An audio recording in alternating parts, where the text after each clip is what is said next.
So I welcome you all. Today is the presentation on the topic global governance, and our presenter is Mr. Siva Chaudhary sir, and I just hand over this session to him. Okay, sir, you can proceed. Okay, good evening to everyone. This is Ms. Shiva Chaudhary, and as our group assigned, and as I have chosen the topic, the global governance, and regarding global governance, my presentation frame out is as you can see in the screen of your computer or in mobile. The first, I will present about the concept of global governance.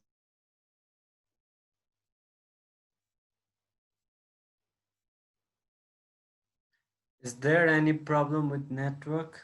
I think his network is not working. Global governance. The last one is global governance challenges. Now, can you go to next slide, sir? Yes, sir. Sir, can you move Yes. to next slide? Concept sir sound काट and ही रहा है evaluation. Sir, concept and evolution. Sir, there is something problem Oh, with the my sound network. is not clear. Yes, sir. Now it's clear, but sometimes Global governance. connecting. Can you move to next slide? Oh, okay, okay. Now it's fine, sir. Regarding the concept. Okay. Listen, broken. I'm going to present the concept. What do you mean by what is the meaning of the global governance? In regarding the global governance, no consensus in what global and governance means. There is no universal and only one consensus agreement in what is global mean and governance mean. Okay, no consensus in the meaning of global and governance. Then we can, though there is no governance, we can uh, clarify it through the different terminology, different word, such as transnational, international, interstate, supranational, multilateral, and intergovernmental. Oh, these all words, transnational, international, interstate, supranational, multilateral, and intergovernmental words, all these words refers to the global governance to more extent. Okay, though there is no consensus, these words refers to the global governance.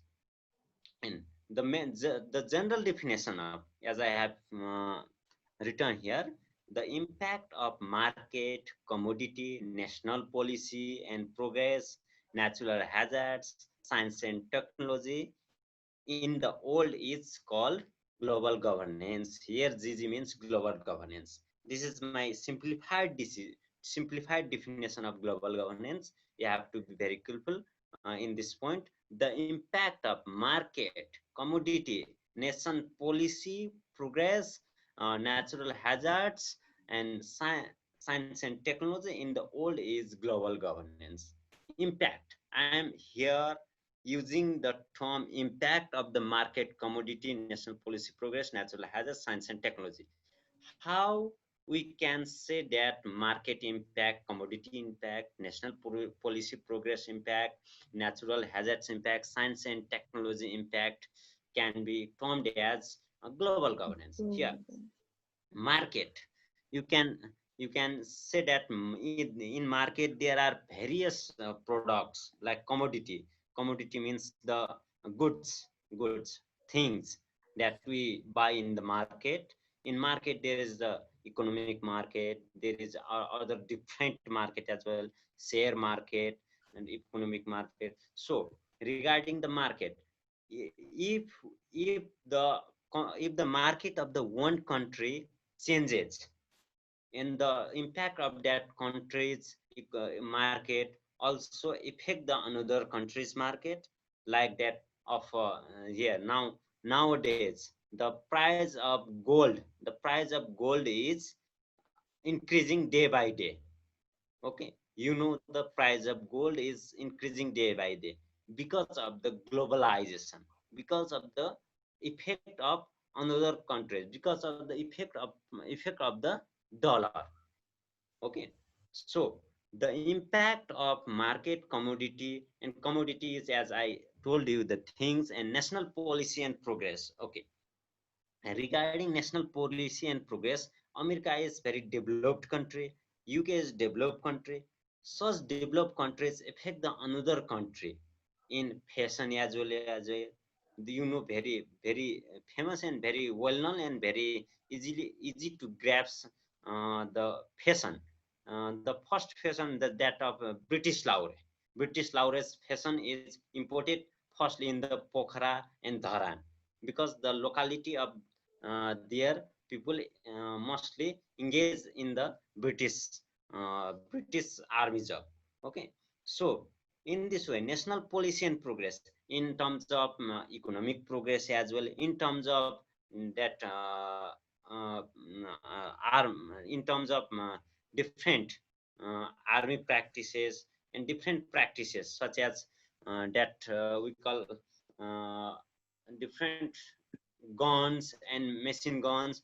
They bombs, they form bombs like that of America and uh, North Korea.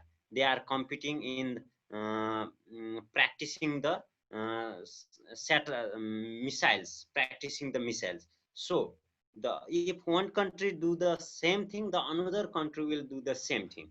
Okay, following the another country. So national policy and progress also affect the another countries practicing behavior. And natural hazards. Natural hazards, we can say that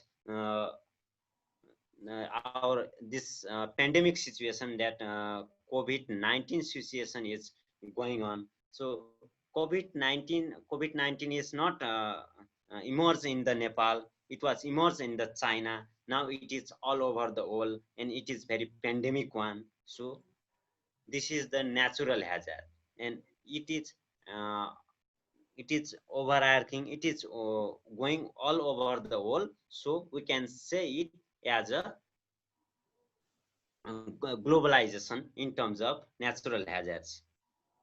Sir, you changed the slide. Could you please go to the slide 2, slide number 2? Okay, sir. I Oh, thought that you are in next slide. okay, okay. And science and technology. You know the science and technology. We use the computer, laptops, mobiles. That is not the commodity of the original Nepal. We import it from the another country, and we use it as we use it here. So we import it from another countries. This is the product of another countries, but we use it here, like that of iPhone, Samsung, Nokia, and this is the mobile brand, and Dell, HP, Apple.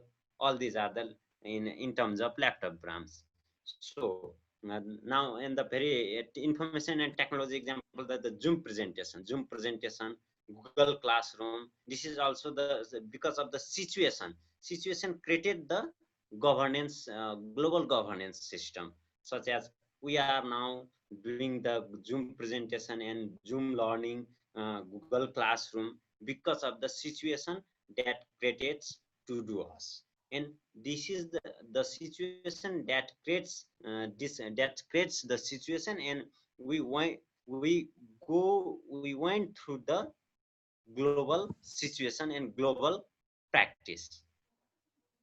Okay, now UN Intellectual History Project briefing paper defines sorry, defines uh, global governance in terms of some of laws, norms, policies, and institutions that define, constitute, and mediate transborder relations between state, cultures, citizens, intergovernmental and non-governmental organizations, and the market itself. Yeah, this is the definition by UN Intellectual History Project and briefing paper. Some of laws, norms, policies, institutions that define, constitute, and mediate trans-border relation between state, culture, citizens, intergovernmental and non-governmental organizations. It means that there is the laws, international laws, norms, and policies, and institutional practices that define and constitute the mediate transborder. It means that from one nations to another nations, from one government to another government, and from one government organization to another governmental organization. This is the interrelation between these nations organization is called global governance. This is the definition by UN Intellectual History Project briefing paper. Now we can move to third slide, Vikram sir.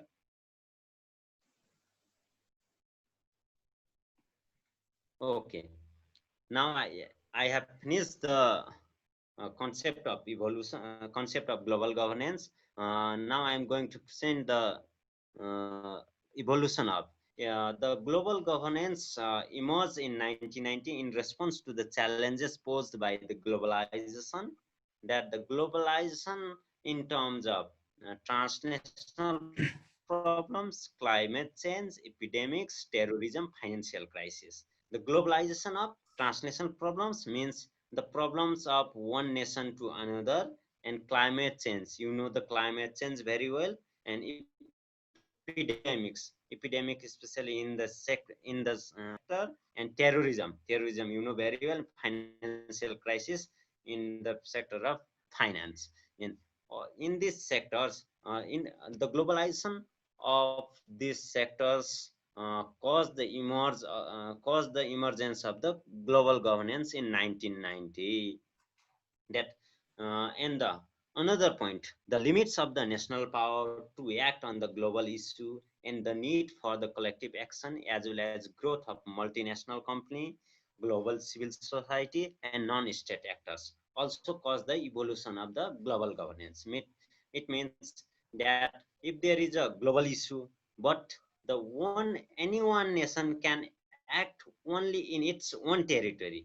It can't go beyond its own territory to solve the global issue. So there is the need of collective action from the collective effort. So collective effort needs the multilateral and multinational multi-nation effort. So all these causes the emergence of global governance. Not only the intergovernmental relation, but also the multinational company and global civil society effort also cause the emergence of the global governance. Okay, now I have finished, and I have also finished the evolution. Now we can go to the fourth slide, sir.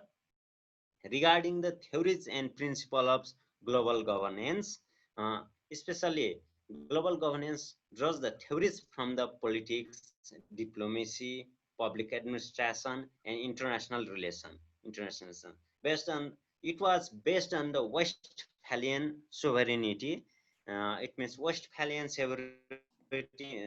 sovereignty means state must treat one another as equal. It means it should not interfere in another country's matter. Okay, it should treat each country equal in a very calm manner and very in its equal value. It means then now realism and idealism. Regarding realism and idealism, the value of realism is different and the value of idealism is different. Realism says states compete with one another to maximize their interest. It means the interest of the nation, the motto of competition is to maximize their interest. It means the one nation compete with another nation to fulfill the interest or the objectives of their nations. This is the view of the realism. And now the idealism says that the world is governed by ideology, morality, consensus, and cooperation. It is the guide of the global governance. It is the value of the idealism. Realism says that states compete with one another to maximize their interest, but idealism says that ideology, morality, consensus, and cooperation guide each other, rule each other, to govern the world. The next one is institutionalism and functionalism and constructivism. Constructivism. Uh, just a second, sir.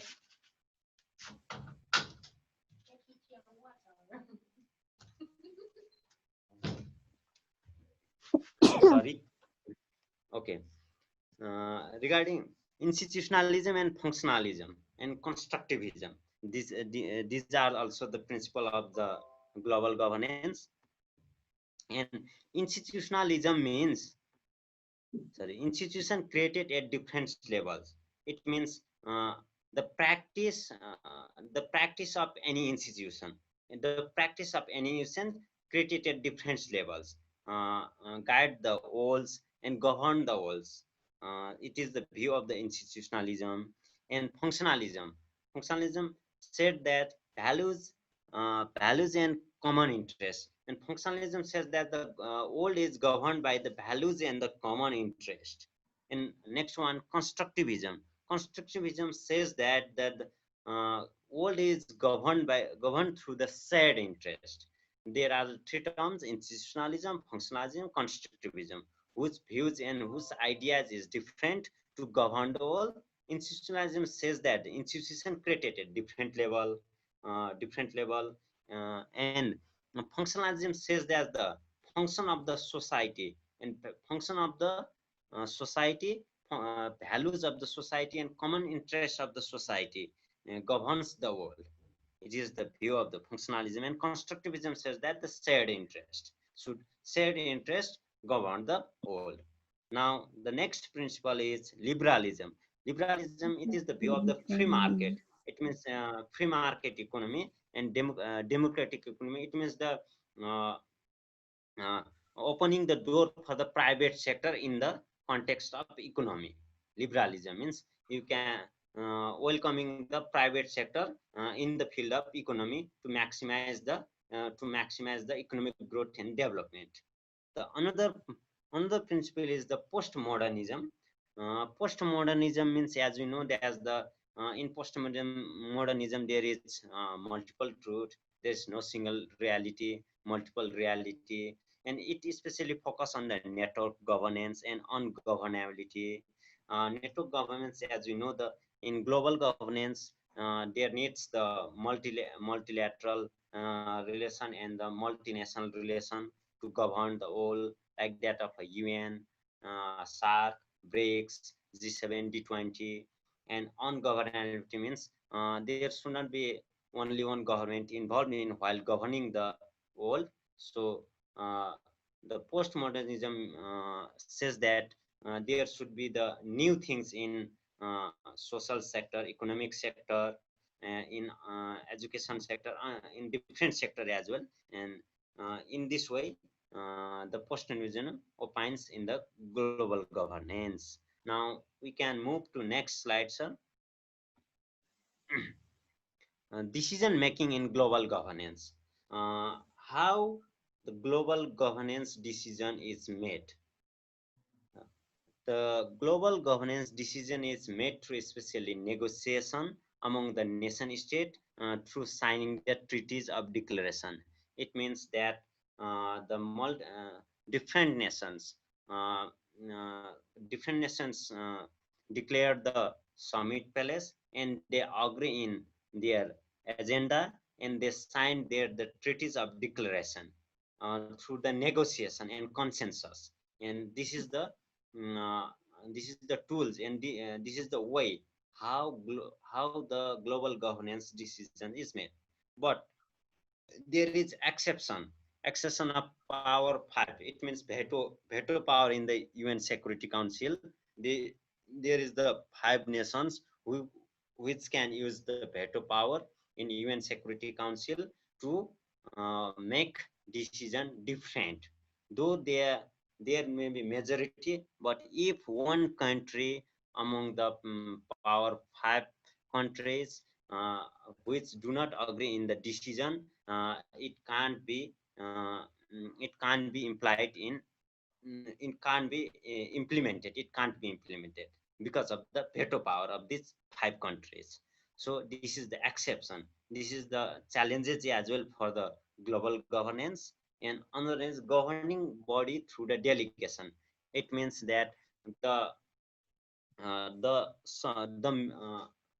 the meeting board or the committee, the organization can uh, hand over its decision making power to governing body through delegation, and they can make, the governing body can make decision, and uh, mm, only the chief of the nation can ratify it. So in this way, through negotiation, through governing body, through governing body, the decision of global governance can be made.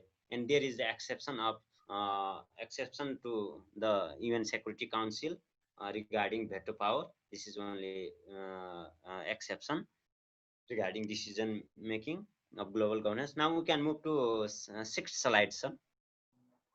Okay. So regarding the issues and trends in global governance, regarding issues and trends in global governance, international peace and security, climate change, sustainable development, environment protection, human rights and humanitarian support, control of the terrorism, organized crime, execution of the international law, nuclear and order disarmament, collaboration of science and technology, and regulation of the cyberspace. All these are the issues and trends in global governance, international peace and security. Uh, Regarding the international peace and security, this is the main focus of the world. Now the uh, matter is going on the third world war as well. We are assuming that soon there will be third world war, and the UN is the UN is the organization uh, mm, which blocks, which negotiates in the to maintain the peace and security in the world as well. Regarding the security, uh, police there is a police security as well in the world. And next one is climate change. Climate change, as you know that the global warming, this is the climate. Global warming is the main globalization of in the sector of climate change. And sustainable development, as Sabin presented in this topic. As you know, sustainable development is need of the world to sustain our life easily and in very smooth manner. Environment protection, as we know we live in the environment, and it should be protected. Yeah. Human rights and humanitarian support. See, as we are human, we have rights regarding human, and we should support as well other humans. Uh, we should support as well other humans in the name of humanity. Control of the terrorism and organized crime, and all over the world there are the many terrorist activities such as the ISI, Mujahim, uh, and different organized crimes are going on in the world. So control of the terrorism and organized crime is also the issues and trends in the global governance. Execution of international law. Yeah, there is the international law. There is the international law and the international court as well. Uh, we should enforce the international law and execute. But in the global scenario, there is the very rare case of the execution of international law. So this is execution of international law is also the uh, issues and trends in global governance. Nuclear and other disarmament. This is the very burning example of our country. Our that moist moist what Maist Andolan, that one which results in the disarmament. And the next one is collaboration of science and technology and regulation of cyberspace. This is the it means that while using cyberspace and technology, we should there is also the global governance in this sector as well. The most efficient and way to govern through global is the way of technology. Now we can move to last slide, sir.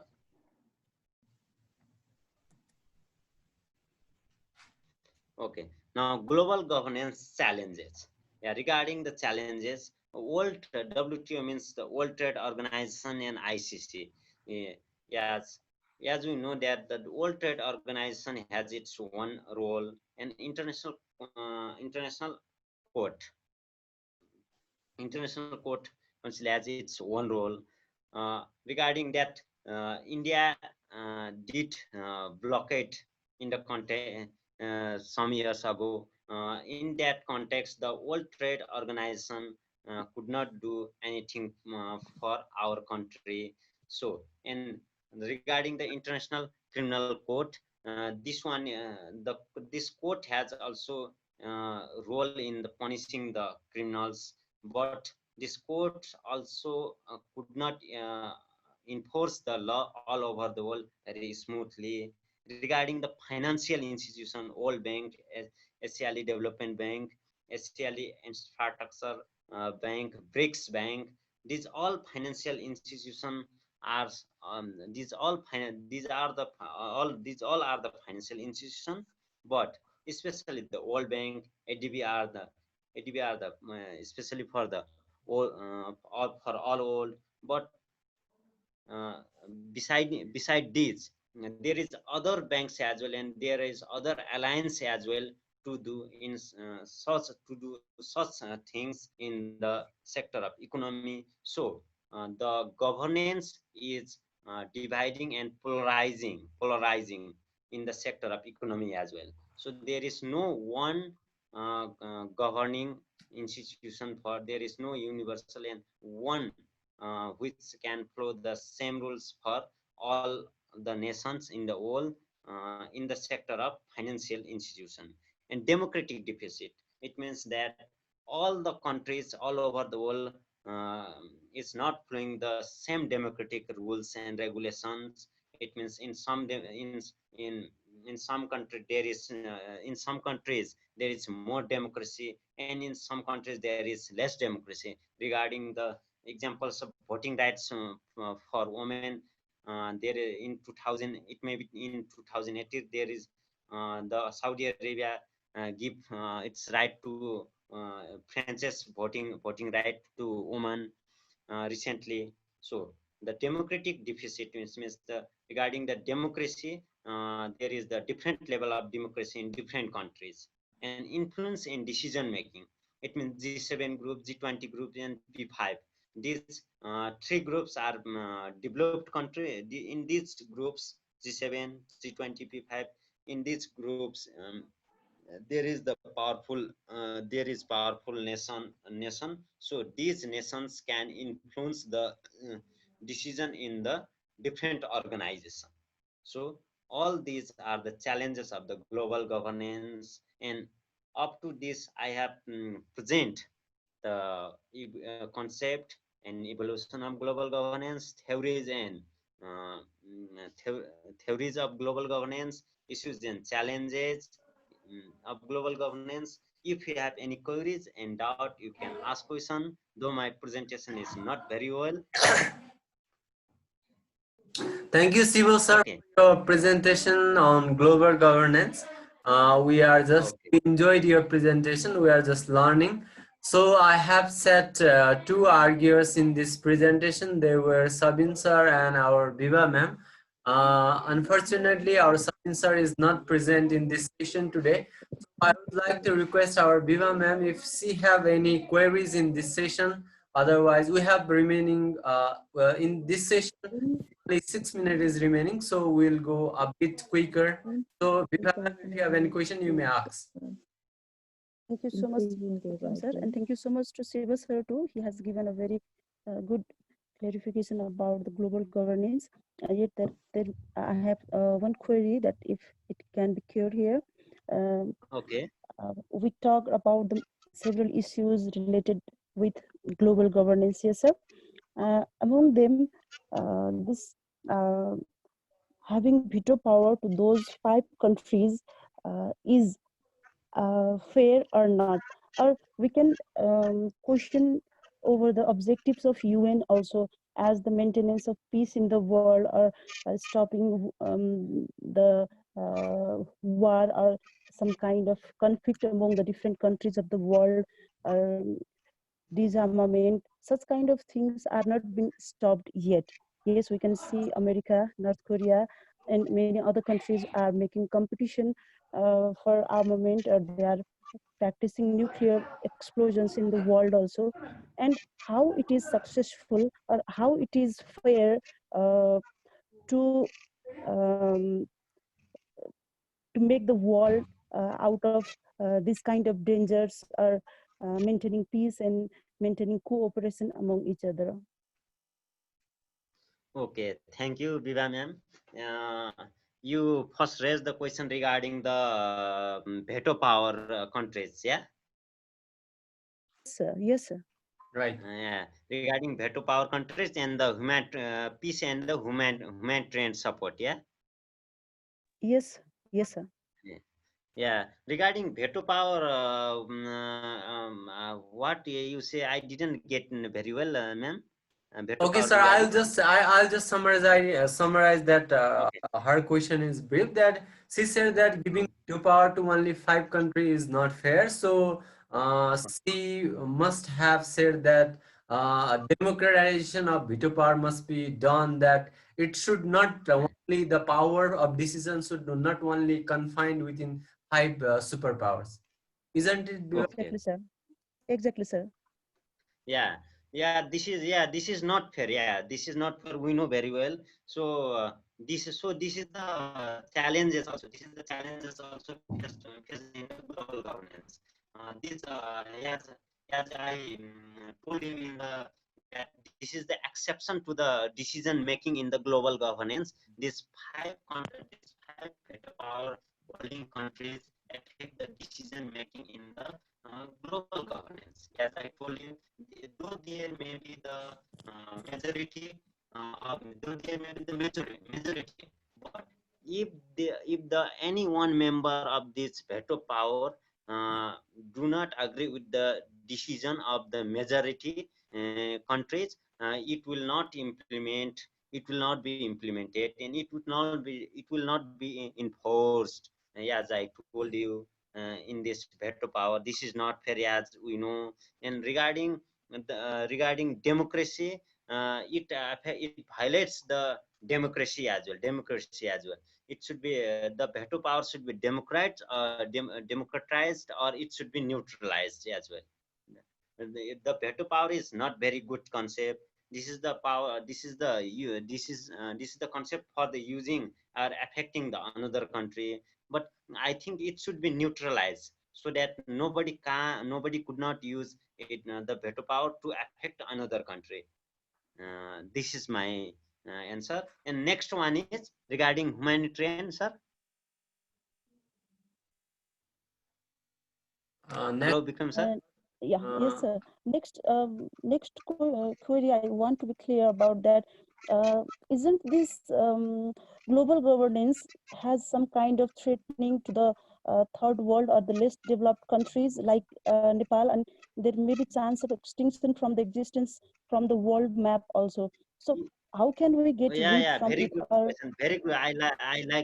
I appreciate your question. Yeah, where third world countries, like the third world countries are not so much developed, but they are third world countries are following the principles and the guidance from the developed countries in their culture. Third world countries, cultural values, social values are also being destroyed by their developed countries as well, because they are imposing their own languages, own cultures, and own living styles. So our own indigenous knowledge as well, the third world countries indigenous knowledge as well, in the verge of extinction, and they are using the same knowledge in different forms. So yeah, this is the threat for the third world countries. Very good question. I like your question. I'm happy for we you. have less than 1 minute, so thank you, Viva ma'am, and thank you, Siva, for presenting this. I was also willing to raise one question, but this time will not favor for raising the question. So I would like to thank everyone who have participated in this meeting, and I will let you inform for tomorrow. So good night and bye bye. Thank you all. Good night, sir. Good night. Bye bye.